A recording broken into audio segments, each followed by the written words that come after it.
Hello everyone, daily current affair discussion में आप सभी का स्वागत है। आपको पता है कि daily the Hindu, Indian express में बहुत सारे ऐसे टॉपिक आते हैं, पीआईबी में, टाइम्स ऑफ इंडिया में, जिन्हें आप पढ़ तो लेते हैं एडिटोरियल, लेकिन आप प्रैक्टिस नहीं कर पाते हैं। और प्रैक्टिस के साथ अगर आपको नॉलेज मिले, मतलब हम यहाँ पे क्या कर रहे हैं, सारे जो टॉपिक्स हैं उनको हम एमसीक्यू फॉर्मेट में यहाँ पे आपको दे रहे हैं। इन 3 एमसीक्यू, ये जो 10 एमसीक्यू हैं 10 टॉपिक से बनते हैं। उसमें हर एक में 3 3 स्टेटमेंट होती है, 30 स्टेटमेंट्स हो गई। फिर एडिशनल नॉलेज में करंट अफेयर का देता हूँ।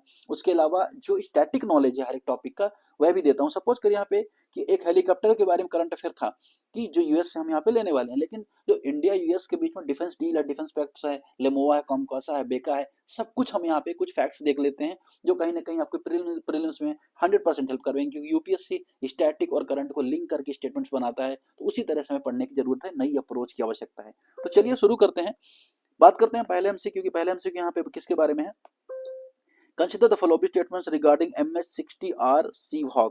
तो एम एच जो 60R Seahawk है उसके बारे में यहाँ पे स्टेटमेंट यहाँ पे पूछा जा रहा है। चलिए देखते हैं क्या स्टेटमेंट है। पहले स्टेटमेंट पूछा जा रहा है, येलो कलर का भी हाईलाइटर ले लेते हैं, थोड़ा सा अच्छा लगता है, तो येलो कलर का हाईलाइटर ले लीजिए, ठीक है। It is manufactured by the Lockheed Martin. Lockheed Martin के द्वारा इसको मैन्युफैक्चर किया गया है, जो यूएस बेस्ड कंपनी है। चलिए ठीक है, देखते हैं, हो सकता है सही हो। दूसरा ऑप्शन यहाँ पे है, it is primarily design only for anti surface warfare. ये जो एंटी सरफेस वॉरफेयर मतलब क्या, कि जो समुद्र वगैरह में वॉरफेयर होता है इस तरह के हेलीकॉप्टर्स बनाने के संबंध में, तो उसके संबंध में इसे डिजाइन किया गया है। चलिए तीसरा स्टेटमेंट है, it can carry MK-15 torpedo. तो टॉर्पीडो क्या होता है, अगर हम देखें तो समुद्र में माइन है एक तरह से, देखो तो उस टॉर्पीडो की कैपेसिटी होती, कैरी कर सकती है। It's anti submarine warfare capability, anti submarine warfare capacity इसकी है। तो ये यहाँ पे न्यूज थी। अब न्यूज थी, इसमें क्या क्या, ये सारी बातें हमने यहाँ पर देख ली, लेकिन क्या न्यूज क्या है? न्यूज अगर आप देखें तो सबसे पहले जरूरी जानना है कि क्यों करंट अफेयर में था। तो हाल में भारत ने अमेरिका सरकार से डिफेंस डील की, कितने की? 7,995 करोड़ की यहाँ पे एक डिफेंस डी है। फॉलो ऑन सपोर्ट पैकेज का यहाँ पे एग्रीमेंट हुआ है। तो यहाँ पे एक बात की जाए, रोमियो हेलीकॉप्टर लिए जाएंगे। तो कौन से हेलीकॉप्टर लिए जाएंगे? रोमियो, जिन्हें क्या कहा जाता है, MH-60R। तो ये हेलीकॉप्टर लिए जाने वाले हैं, ठीक है। और ये हेलीकॉप्टर की खासियत क्या है कि एक तो ऑल वेदर है, हर एक मौसम में अगर आप देखें इनकी सेंसर कैपेसिटी हो चाहे लेस कैपेसिटी हो, सब कुछ बढ़िया है। मल्टी मिशन हेलीकॉप्टर, मतलब पनडुब्बी, एंटी जो सबमरीन रिलेटेड है या रिसर्च रेस्क्यू है, सब में ये काम आने वाले हैं, ठीक। तो ये तो बात होगी किसके बारे में, जो हम यहाँ पे खरीदने वाले हैं अमेरिका से। लेकिन क्या अमेरिका सिर्फ हम यही खरीदेंगे? और भी बहुत सारी चीजें अमेरिका से हैं। तो अमेरिका से हमने कुछ डिफेंस रिलेटेड एग्रीमेंट किया। अमेरिका हमारा स्ट्रेटेजिक एलाई है, जहाँ पे हमने लिमोवा अमेरिका से किया। लेमोवा हमने 2016 में साइन किया था, जहाँ पे पर्पज क्या था कि भारत और अमेरिका के बीच एक तरह का फाउंडेशनल डिफेंस एग्रीमेंट होगा, जिसमें दोनों सेनाएं क्या करेंगी, जो हमारा मिलिट्री का या अगर हम देखें नेवी का या वायुसेना का जो बेस है, पोर्ट है, उसकी सुविधा का उपयोग कर सकेंगे। और अभी रिसेंट में भारत का अगर हम देखें तो तजाकिस्तान में एक बेस था, है ना, वो उठा है, ठीक। तो कहीं ना कहीं ऐसा माना जा रहा है कि उसमें रसिया और जो चाइना, इनकी इन्वॉल्वमेंट थी, क्योंकि लेमोआ वगैरह जैसे एग्रीमेंट हमने यूएस के साथ साइन किए हैं, तो जो उन रसिया और कहीं चाइना के लिए ठीक नहीं थे, तो उनका यहाँ पे प्रयास था। ये सारी पॉलिटिक्स है उसमें, देखते हैं क्या है। तो यहाँ पे लेमोआ हमने समझौता साइन किया किससे? यूएस से। फिर उसके बाद हमने कॉमकासा एग्रीमेंट साइन किया। तो कॉमकासा एग्रीमेंट हमने कब साइन किया बताइए? तो कॉमकासा एग्रीमेंट हम 2018 में साइन किया, जहाँ पे भारत और जो यूएस है उसके बीच जो हमारा कम्युनिकेशन है या टूल है, इनका इस्तेमाल करने की परमिशन मिली है। हाई क्वालिटी के टेक्नोलॉजी को हम यूज कर सकते हैं। तो ये प्रीडेटर MQ ड्रोन से, जो मतलब कहने का मतलब क्या, इसमें हमने क्या किया, पहले तो हमने जो मिलिट्री बेस थे, फिर उसके बाद हमने जो कम्युनिकेशन उसको उसके लिए एग्रीमेंट साइन किया। फिर हमने बेका एग्रीमेंट साइन किया, नाम तो सुनते हैं आपकी बेका। तो 2020 में बेका एग्रीमेंट हमने साइन किया। ये इसमें एक और स्टेप हम बढ़े, और जो जियो स्पेटल मैप है उसको लेके हमने यहाँ पे एग्रीमेंट साइन किया। सैटेलाइट का डाटा भी एक दूसरे शेयर कर सकते हैं, मैपिंग का भी डाटा एक दूसरे शेयर कर सकते हैं, जिससे निगरानी की जा सके समुद्र में, है ना। तो ये हमने किया। इसके अलावा ये तो एक कैटेगरी के एग्रीमेंट हुए। इसके अलावा हमने बहुत सारे एग्रीमेंट साइन किया, जैसे DTTI करके हमने एग्रीमेंट साइन किया, defence technology and trade initiative app. इसमें पर्पज क्या रहता है कि नई जो टेक्नोलॉजी है वो हम साथ में मिलकर डेवलप करें, चाहे ड्रोन्स के बारे में हो, बहुत सारी चीजें हम यहाँ पे यूएस के साथ कर रहे हैं। डिफेंस डील जो यहाँ पे हमने रोमियो हेलीकॉप्टर की है ना, तो सिर्फ यही हेलीकॉप्टर नहीं है, हमने अपाचे के संबंध में, अपाचे हमने हेलीकॉप्टर इनसे खरीदा है। हमने चिनूक, आपने देखा होगा कि चिनूक किस तरह का हेलीकॉप्टर होता है, दोनों साइड पंख लगे होते हैं, वो हेलीकॉप्टर हमने यूएस से लिया है। तो इस तरह के बहुत सारे हमने डिफेंस डील यूएस से ऑलरेडी कर रखी है। तो इस तरह से हमने यहाँ पे इसके बारे में एनालिसिस किया। अब इसमें अगर हम बात करें सही स्टेटमेंट कौन सा हो जाएगा, तो 20 का सही आंसर हो जाएगा। दूसरा जो ऑप्शन यहाँ पे गलत हो जाएगा। दूसरा ऑप्शन गलत हो जाएगी, एक मल्टी मिशन हेलीकॉप्टर है। सिर्फ एंटी सबमरीन वॉरफेयर नहीं, बल्कि anti submarine warfare, SAR mission या मॉनिटरिंग के संबंध में, हर तरह का काम यहाँ पे इसकी मदद से किया जाएगा। तो चलिए ये यहाँ पे न्यूज़ थी। आगे बढ़ते हैं दूसरे एमसीक्यू की तरफ। दूसरा एमसीक्यू किसके बारे में यहाँ पे बात कर रहा है? नेशनल मेंटोरशिप, या हम बात करें मेंटरिंग मिशन के बारे में यहाँ पे बात कर रहे हैं। अब ये नेशनल मिशन फॉर मेंटरिंग है क्या? देखिए, बच्चों की तो ट्रेनिंग होती है ना, लेकिन टीचर की भी ट्रेनिंग होनी जरूरी होती है, क्योंकि अगर टीचर ट्रेन रहेगा तभी अच्छे बच्चों को शिक्षित कर पाएगा।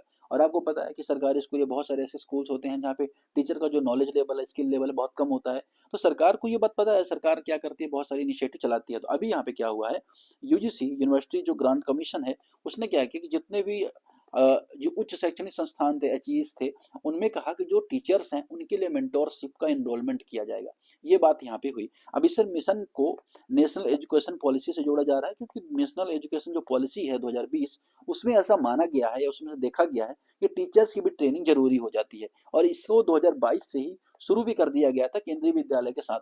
तो केंद्रीय विद्यालय ने अगर हम बात करें तो इसको पहले पायलट प्रोजेक्ट के फॉर्म में किया, लेकिन अभी यहाँ पे अगर हम देखें तो इस तरह का प्रोग्राम यहाँ पे चलाया जा रहा है। लेकिन चलिए हम ये भी देखेंगे कौन कौन से और मिशन सरकार चलाती है टीचर ट्रेनिंग को लेकर, लेकिन सबसे पहले स्टेटमेंट देख लेते हैं। तो स्टेटमेंट यहाँ पे क्या कह रहा है? स्टेटमेंट कह रहा है it is the implemented by the department of school education and literacy, शिक्षा और साक्षरता विभाग के द्वारा इसको स्टैब्लिश किया जाएगा। That is right. दूसरा, NCT act as a implementing and design agency for the mission. तो जो एनसीटी है ना, वो एक इम्प्लीमेंटिंग एजेंसी है, और ये क्या कर रही है, डिजाइन की गई है इस मिशन के लिए। तो दूसरा स्टेटमेंट यहाँ पे इसके बारे में कह रहा है। तीसरा स्टेटमेंट यहाँ पे कह रहा है it was the launch in 2020 across all केंद्रीय विद्यालय से, ऑल सभी केंद्रीय विद्यालय में 2020 में लॉन्च किया गया था। मैंने आपको बताया कि सरकार ने इसे पायलट प्रोजेक्ट के फॉर्म में लॉन्च किया था। 30 विश्वविद्यालय में, 30 केंद्रीय विद्यालय में लॉन्च किया था, ना कि सभी में। तो आप यहाँ पे ये चीज यहाँ पे याद रखिएगा, तीसरा स्टेटमेंट इनकरेक्ट है, पहला दूसरा यहाँ पे करेक्ट है। लेकिन अब हम चलेंगे आगे। आगे क्या चलेंगे कि निष्ठा मिशन के बारे में जानेंगे। तो निष्ठा मिशन क्या है? आप फुल फॉर्म लिख सकते हैं, क्योंकि मैं लिखूंगा ना तो आपको बहुत सारा टाइम वेस्ट होगा। तो मेरा पर्पस क्या रहता है कि मैं कम टाइम लूं, आपको ज्यादा चीजें दूं। तो आप लिख लीजिए national initiative for school heads and teachers holistic advancement. तो टीचर और होलिस्टिक का एडवांसमेंट हो, स्कूल हेड का, टीचर्स का, इसके लिए निष्ठा कार्यक्रम शुरू किया गया। पहला सबसे बड़ा टीचर्स ट्रेनिंग प्रोग्राम था। प्राइमरी मीडियम लेवल के जो स्कूल थे, उच्च प्राथमिक स्कूल थे, वहां पे ऑनलाइन ऑफलाइन मोड में इसको शुरू किया गया। फिर दीक्षा पोर्टल की शुरुआत की गई। दीक्षा पोर्टल भी digital infrastructure for knowledge sharing. तो ऐसा इंफ्रा बनाना जिससे नॉलेज शेयर किया जा सके, ट्रेनिंग के कोर्स है, ई लर्निंग कोर्सेस हैं, सर्टिफिकेशन है, ये सब किया जा सके, ये शुरू किया गया। फिर इसके अलावा और क्या शुरू किया? पीएम ई विद्या प्रोग्राम शुरू किया गया। पीएम ई विद्या प्रोग्राम जो कोविड के बाद शुरू किया गया, डिजिटल इनिशिएटिव को ध्यान में रखते हुए। फिर सीबीएसई ट्रेनिंग प्रोग्राम चले। एक और अगर हम देखें तो समग्र शिक्षा टीचर ट्रेनिंग का प्रोग्राम भी चलता है। तो इस तरह से अगर आप देखो, बहुत सारे टीचर ट्रेनिंग प्रोग्राम यहाँ पे सरकार चलाती है। ठीक है, तो तीसरा ऑप्शन एलिमिनेट कर दो, 1 2, यहाँ पे करेक्ट आंसर हो जाएगा। तो बहुत सारे इनिशिएटिव आपने यहाँ पे देख लिए। इस तरह से ना हम बहुत सारे स्टैटिक टॉपिक यहाँ पे एनालिसिस करते हैं, लेकिन ये सब 20 मिनट में करते हैं। जरूरी नहीं कि हर टॉपिक में हम डीप में जाते हैं। जैसे ये टॉपिक है ना यहाँ पे, इसमें डीप में जाने कोई मतलब नहीं है। रस्किंग बंटिंग के बारे में जो स्टैटिक टॉपिक है, जो जैसे एजुकेशन है, हेल्थ है ना, या तो अगर हम बात करें डिफेंस है, इसमें हम डीप में एनालिसिस करते हैं। जो जीव जंतु हैं उन पर हम क्या करते हैं, लिमिटेड ही एनालिसिस करते हैं, कुछ कीवर्ड को बता देते हैं। जैसे आयुष्मान है ना, तो इसको मैं बता सकता हूँ आपको, इसको ग्लैंड में इसका हेडक्वार्टर है, इसकी जो कैटेगरीज हैं, क्रिटिकल इंडेंजर्ड हो, ये सारी चीजें हम आपको यहाँ पे हर एक एमसीक्यू में डिटेलिंग करते हैं। तो चलिए अगले स्टेटमेंट की तरफ बढ़ते हैं, अगले एमसीक्यू की तरफ। Consider the following statements about rusting bunting. Rusting bunting के बारे में आपको यहाँ पे स्टेटमेंट पूछा जा रहा है। चलिए बताइए क्या है। तो पहले स्टेटमेंट इसमें कह रहा है, क्या कह रहा है, चलिए, it is the classified near threaten under the IUCN red list. इसको आईयूसीएन के रेड लिस्ट में नियर थ्रेटन कैटेगरी में रखा गया है। दूसरा, it breed mainly south east Asia, south east Asia में ब्रीड करता है, प्रजनन करता है। तीसरा, it was recently seen in Delhi Gurugram border, Delhi Gurugram border में से देखा गया। तो ये बात एकदम यहाँ पे सही है, इसीलिए ये न्यूज में था कि नजफगढ़ जो लेक है ना, वहाँ पे इसको देखा गया, जो दिल्ली गुरुग्राम बॉर्डर में है। नजफगढ़ बेसिकली पड़ता है आपका इसमें हरियाणा वाले एरिया में, तो उस बॉर्डर एरिया में यहाँ पे देखा गया। तो ये जो पक्षी देखा गया, इसका जो प्रजनन है अगर हम बात करें तो जनरली कहाँ पे, नॉर्डिक कंट्रीज में है ना। नॉर्डिक कंट्रीज कौन सी हो जाएंगे नॉर्डिक कंट्रीज? अगर हम देखें, नॉर्वे है, स्विट्जरलैंड है, डेनमार्क है, तो ये सब कंट्री नॉर्डिक कंट्रीज में देखा जाता है। ईस्टर्न साइबेरिया रीजन, मतलब अगर हम देखो अर्थ है ना, तो अर्थ में अगर, सॉरी ये अर्थ है, तो इस वाले रीजन में आपको ये देखने को मिलेंगे, ऊपर वाले रीजन में। तो ये बात है, यहाँ पे भारत में बहुत कम देखा जाता है। और आयुष्मान की जो रेड लिस्ट है ना, उसमें नियर थ्रेटन कैटेगरी में आता है। तो ये बात तो एकदम करेक्ट है। रही बात ये कहीं ना कहीं डाउट क्रिएट कर रही है, तो ये दूसरा इनकरेक्ट हो जाएगा। 1 3 यहाँ पे इसका करेक्ट आंसर हो जाएगा। ठीक है, अब इसमें हम कुछ ज्यादा नहीं देखेंगे कि अब इसके बारे में पूरा साइंटिफिक चीजें देखें। अगर आपको आईयूसीएन की रेड लिस्ट पता है ना किसी जीव जंतु के बारे में, उसकी लोकेशन पता है, तो आप आसानी से उस क्वेश्चन को अटेम्प्ट कर सकते हैं। चलिए आगे बढ़ते हैं, नेक्स्ट क्वेश्चन की तरफ बढ़ते हैं। Question number 4, consider the following statements regarding the India internet governance forum. India internet governance forum के बारे में आपको स्टेटमेंट बताना है। अभी क्या हुआ है कि 5th सेशन इसका समाप्त हुआ है IIGF 5 का, जिसमें पर्पज ये रहता है कि इंडिया में जो इंटरनेट को लेकर गवर्नेंस है, डिजिटल इंक्लूजन की बात करें या स्ट्रॉन्ग इंटरनेट इंफ्रास्ट्रक्चर की बात करें या AI की बात करें, वो और बेहतर हो, यहाँ पे पर्पज रहता है। सॉरी, इसको ध्यान में रखते हुए UNIGF को स्टैब्लिश किया गया था, यूनाइटेड नेशन जो इंडियन का जो वर्जन है गवर्नेंस फोरम, इसको 2021 में स्टैब्लिश किया गया था। और पर्पज उसका यही रखा गया था कि इंटरनेट को ट्रांसपेरेंस रखा गया, एडवांस इंटरनेट गवर्नेंस को रखा जाएगा, इंक्लूसिव और सस्टेनेबल विकसित भारत का ध्यान में रखना जाएगा, ये यहाँ पे इसका पर्पज था। इसको लोग यहाँ पे सबमिट हुआ है। इसमें it is India's national chapter of UN internet governance forum, UN का जो गवर्नेंस फोरम है संयुक्त राष्ट्र का, उसका ये नेशनल चैप्टर है, ये बात एकदम करेक्ट है। IITF तो UN जैसे है उस तरह भारत का IITF UNIITF हो जाएगा। 2025 का थीम था क्या, advance internet governance for an inclusive sustainable विकसित भारत, मैंने आपको बताया तो ये एकदम करेक्ट है यहाँ पे, विकसित भारत के लिए समावेशी टिकाऊ इंटरनेट। दूसरा, it is led solely by ministry of electronics and technology, MeitY के द्वारा सोलली इसको रन किया जाता है। चलिए अब इसके बारे में आपको देखना होगा कि ये करेक्ट है या नहीं करेक्ट है। मेरा जहां तक मानना है कि तीसरा स्टेटमेंट यहाँ पे इनकरेक्ट हो जाएगा, क्योंकि इसे सिर्फ मेटी के द्वारा नहीं, अगर हम बात करें सरकार, जो इंडस्ट्रीज है, सिविल सोसाइटीज हैं, है ना, तो मतलब कि मल्टीपर्पज ये एक तरह का मॉडल है। तो ये चीज आपको यहाँ पे याद रखना है। तीसरा स्टेटमेंट यहाँ पे इनकरेक्ट हो जाए, बहुत सारी चीजों की इन्वॉल्वमेंट होती है, बहुत हितधारकों की इन्वॉल्वमेंट होती है, स्टेक होल्डर्स की, सिर्फ यही नहीं कि मेटी इन्वॉल्व है। तीसरा एलिमिनेट कर दो 1 2, यहाँ पे आपका करेक्ट आंसर आ जाएगा। क्वेश्चन नंबर 5 की तरफ पढ़ेंगे। क्वेश्चन नंबर 5 है, with the reference of synthetic form consider the following statement. Synthetic form के बारे में स्टेटमेंट आपको बताना है। सिंथेटिक फॉर्म क्यों इंपॉर्टेंट है, क्योंकि फ्रांस से हम इसको इंपोर्ट करते हैं, और इसमें अगर जो हमारा समुद्रयान मिशन जो चल रहा है, समुद्रयान मिशन क्या है, चलिए इसको भी देख ही लेते हैं। देखिए समुद्रयान मिशन भारत ने शुरू किया था डीप ओशियन रिसर्च के लिए, DOM, डीप ओशियन मिशन है, जो ministry of earth and science के अंतर्गत कंडक्ट किया जा रहा है। किसके अंतर्गत, ministry of earth and science के अंतर्गत। इसका पर्पज क्या है कि 6000 मीटर तक भारत पहली बार नीचे 3 व्यक्तियों को भेजने वाला है। तो ये समुद्रयान मिशन है, पहली बार अंतरिक्ष में भेजा, वो गगनयान मिशन है ना। तो अब इसके लिए एक सबमरीन, अगर हम बात करें कि सबमर्सिबल बनाई गई है, जिसका नाम है मत्स्य 6000। मत्स्य 6000 अगर ऐसा पूछे तो क्या एक तरह सबमर्सिबल है, जो चेन्नई में NIOT जो संस्थान है ना, उसके द्वारा इसको डेवलप किया गया है, जिसका पर्पज ये है कि समुद्र मिशन को कंप्लीट करना। अब स्टेटमेंट है कि जो सिंथेटिक फॉर्म होता है, it consisted of hollow inorganic microsphere embedded matrix, इसमें खोखले कार्बनिक मैट्रिक्स से जुड़ा हुआ होता है। ठीक है, अब इसमें ज्यादा जानकारी, ज्यादा साइंटिफिक चीजें UPSC पूछेगा नहीं, लेकिन इतना भी आपको अगर पता है तो सफिशियंट है। It provide high buoyancy and comprehensive strength, तो जनरल, अगर जनरल स्टेटमेंट यहाँ पे दिख रही है तो करेक्ट ही हो जाएगी। तीसरा, it is use for Samudrayaan mission thermal insulation buoyancy, यह समुद्रयान मिशन में ऊष्मा रोधन के लिए यूज किया जाएगा। ठीक है, ये यहाँ पे कहना चाह रहा है। ठीक है, तो तीसरा स्टेटमेंट अगर हम बात करें, कि जो तीसरा स्टेटमेंट आई थिंक करेक्ट होना चाहिए, मुझे जहां तक आइडिया है कि हाँ तीसरा स्टेटमेंट करेक्ट ही होगा, है ना, सारे के सारे यहाँ पे करेक्ट हैं। ठीक है, 5 का D हो जाएगा। नेक्स्ट क्वेश्चन की तरफ बढ़ेंगे। नेक्स्ट क्वेश्चन किसके बारे में है, नेशनल प्रोडक्टिविटी काउंसिल के बारे में। चलिए देख लेते हैं। देखिए समुद्रयान के बारे में, समुद्र मिशन के बारे में है। समुद्रयान मिशन के बारे में क्वेश्चन कह रहा है कि it is aim to set human up to 6000 metre under water. मैंने आपको बताया 6000 मीटर हमें नीचे मनुष्य भेजे जाएंगे, ये सही बात है। It come under the ministry of earth and science, ये भी करेक्ट है। मत 6000 को रिमोटली ऑपरेट किया जाएगा vehicle develop under the mission. मत 6000 को रिमोटली ऑपरेटेड व्हीकल है, रिमोट से उसको ऑपरेट किया जाएगा, ये बात देखिए एकदम गलत है। मैंड सबमर्सिबल व्हीकल में रिमोट के द्वारा नहीं, मैन के द्वारा जो जाएगा उसके द्वारा से ऑपरेट किया जाएगा। तो पहला और दूसरा यहाँ पे करेक्ट है, ये भी जानना आपके लिए जरूरी था, कभी भी UPSC पूछ सकता है इस पे topic. Next question, question number 7 है, consider the following statements regarding national productivity council.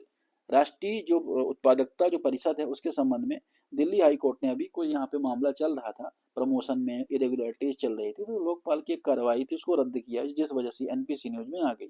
NPC news में आ गई तो NPC को जान लो कि इसको 1958 में स्टैब्लिश किया गया था, नेशनल प्रोडक्टिविटी काउंसिल को।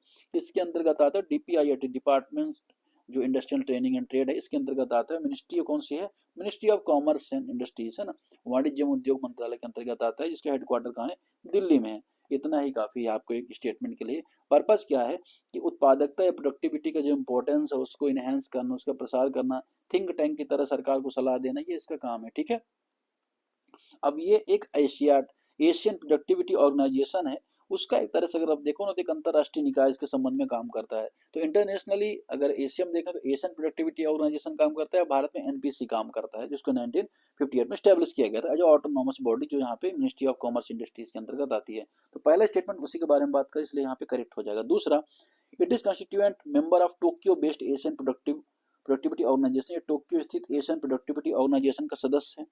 तीसरा स्टेटमेंट यहाँ पे कह रहा है कि it was establish in company act 86, ये देख कंपनी एक्ट नहीं बल्कि सोसाइटी एक्ट जो 8060 होगा ना उसके अंतर्गत इसको रजिस्टर किया गया होगा। हालांकि इसकी कोई न्यूज ऐसी नहीं थी करंट अफेयर में, लेकिन एज पर आई नो कि यहाँ पे सोसाइटी एक्ट के अंतर्गत इसको रजिस्टर किया गया होगा। ठीक है, चलिए आगे बढ़ते हैं।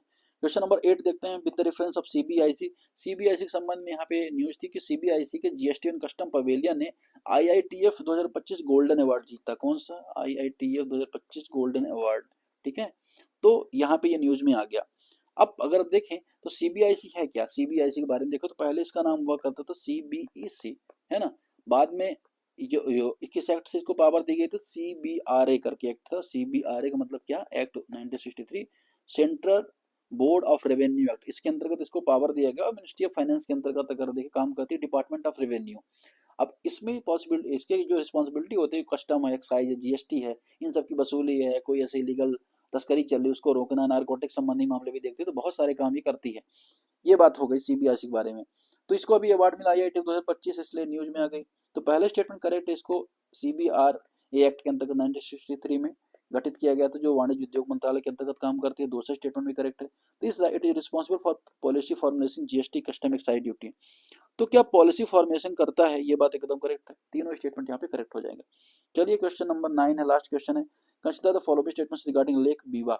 लेक बीवा के बारे में यहाँ पे न्यूज में था, क्यों था? जापान में लेक बीवा में 10,000 साल पुराना एक बर्तन मिला, जिस वजह से न्यूज में आ गई। तो देखिए वही मैं आपको बताया, जो जितनी न्यूज इंपॉर्टेंट है उसको डीप में उतना एनालिसिस करना, ये बहुत ज्यादा इंपॉर्टेंट नहीं है, लेकिन इसकी लेक की लोकेशन इंपॉर्टेंट है।